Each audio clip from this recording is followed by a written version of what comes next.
আমরা দেশের শান্তি শৃঙ্খলা রক্ষার কাজে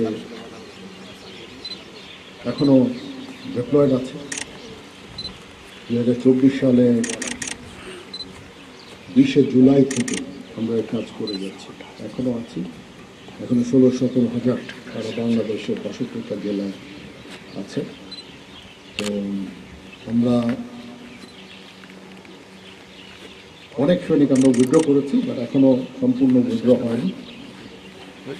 ইনশাআল্লাহ আমরা আশা করছি যে কিছু সময়ের মধ্যে আমরা সবাই ব্যারাকে ফেরত আসতে পারবো। তারপরেও দেশের প্রয়োজনে আমাদের কিছু কাজ করে যেতেই হবে, যতক্ষণ পর্যন্ত সরকার আমাদের চাইবে আমাদেরকে মাঠে থেকে বিভিন্ন কাজ করবো। যেমন এখন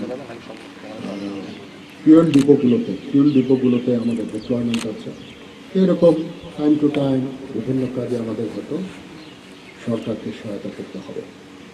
তারপরেও মোটা দাগে আমাদের যে প্রধান কাজ ক্যান্টনমেন্টে ফেরত এসে প্রশিক্ষণ করা, যুদ্ধের জন্য প্রস্তুতি, আমাদের নিজস্ব যেই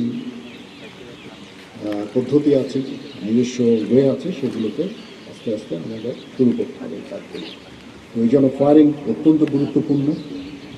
আমরা এতদিন ফায়ারিং সেভাবে করতে পারিনি, এখন ফায়ারিং কম্পিটিশন হলো।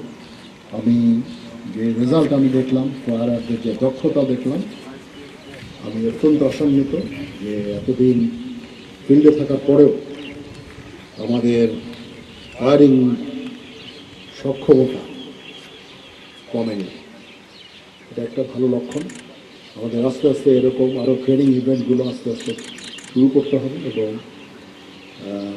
আমাদের যে কাজ প্রশিক্ষণ, যুদ্ধের জন্য প্রস্তুতি, সেনাবাহিনীকে যুদ্ধের জন্য প্রস্তুত রাখা, এটা মোরাল ঠিক রাখা, ডিসিপ্লিন ঠিক রাখা, সেই কাজগুলো আমরা শুরু করছি ইনশাআল্লাহ।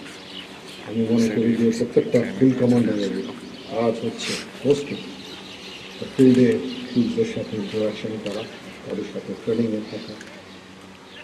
তাহলে ট্রেনিংয়ের মান অনেক উন্নতি হবে, ট্রুপসের মরাল বৃদ্ধি পাবে। এই কাজগুলো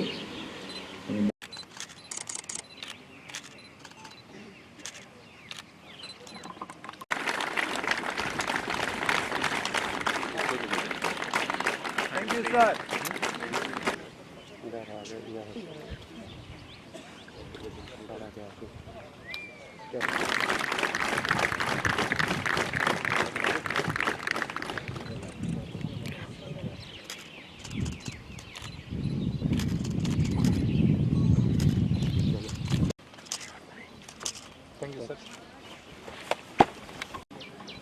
Yes, sir. Thank you, sir. Corporal সাথী বিশ্বাস, 55 পদাতিক ডিভিশন, অর্জিত নম্বর 27।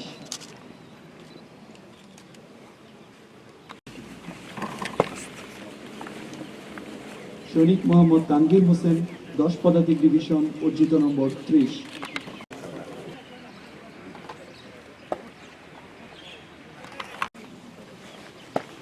কর্পোরাল শাহিন শেখ, 24 পদাতিক ডিভিশন, অর্জিত নম্বর 30। Yes, sir. Thank you, sir. Thank you, sir.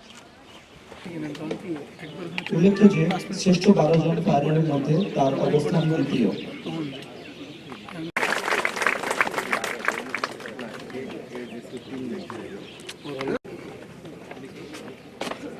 ব্যবস্থা